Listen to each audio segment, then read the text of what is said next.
Hi, I'm Edwin Lawrence, and I want to study musical theatre at the University of Portsmouth. So, why musical theatre? I love to perform. I love being on stage, feeling the audience's eyes on me, having my nerves go away as I'm handed the responsibility of telling the story through song, dance, and many other means.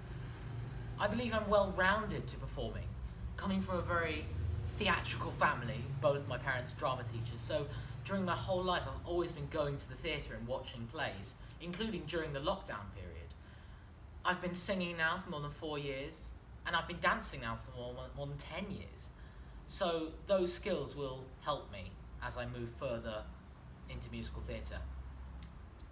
So why study musical theatre at the University of Portsmouth?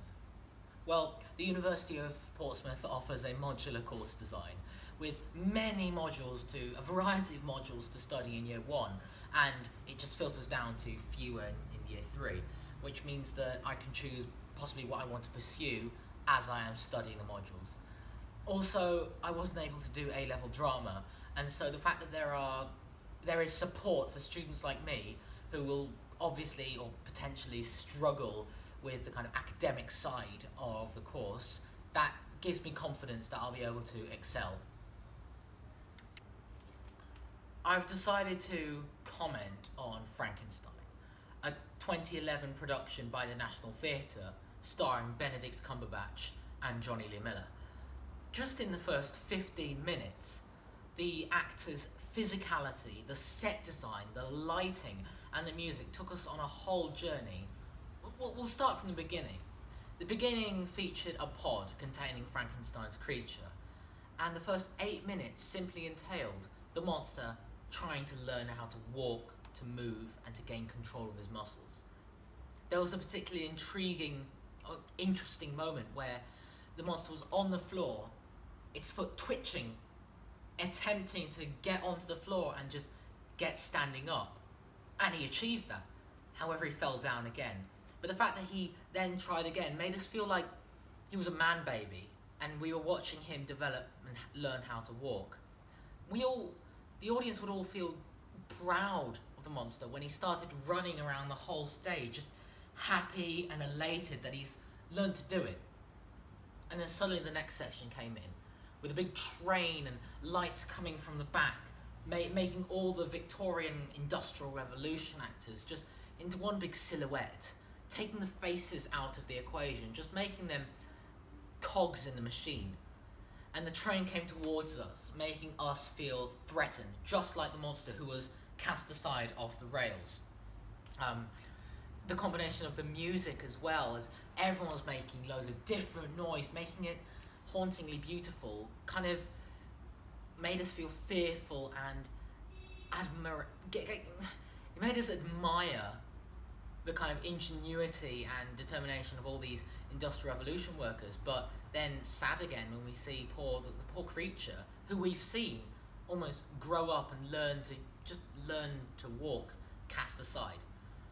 And then finally came one section with the nature, just where it rained, where there was grass, and the music made us feel happy, safe, because we all dream of a beautiful place in nature to be. So in just the first 15 minutes, the performance took us from watching the birth of a creature, being proud of this creature, being scared and sad for this creature, to feeling happy again and hopeful. Now, the interesting thing about Frankenstein, the performance of Frankenstein, was that it was all from the point of view of Frankenstein's creature. Mary Shelley's novel is from the point of view of Victor Frankenstein. So we see that whenever the monster, I'm going to say the creature, because we learn to believe that he's a creature and is human and has proper feelings.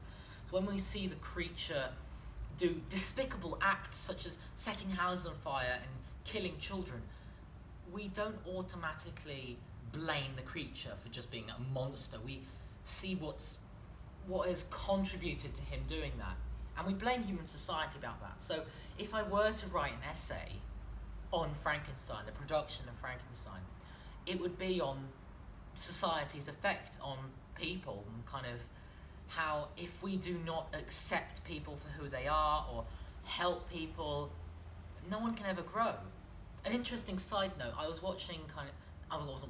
studying the bystander effect in psychology, wherein if there's a whole group of people not doing something, you're less likely to help someone or to help people suffering because no one else is doing it.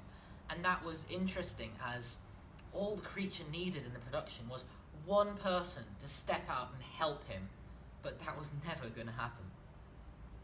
For my 16-bar excerpt, I will be singing an excerpt from Andrew Lloyd Webber's Phantom of the Opera, a song called All I Ask.